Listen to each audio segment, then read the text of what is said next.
السلام عليكم ورحمة الله وبركاته.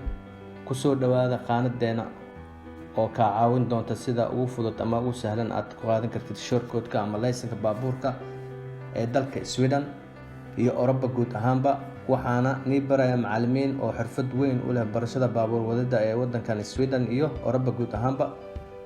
haddaan soo koobo qaanadeena waxaad ka heli kartiin sida loo qabanayo steerinka iyo sida aad u xukumaysid iyo sida aad u raacaysid calaamooyinka wadada ama tabeelooyinka sida aad u taqaanid, sida aad u bedelaysid marshooyinka iyo sida aad ugu wadaysid isgoosyada oo wareega leh iyo sharciyadooda iyo xilliyada barafkaba iyo sida aad ugu wadi kartid magaalooyinka waaweyn ee cariiriga badan, sida aad ugu wadi kartid highway-ga ama wadooyinka waaweyn, sida aad u galaysid isgoosyada ama aad u bedelaysid wadooyinka iyo sida aad parking-ka u galaysid iyo waxyaalo badan oo quseeyo barashada baabuurta.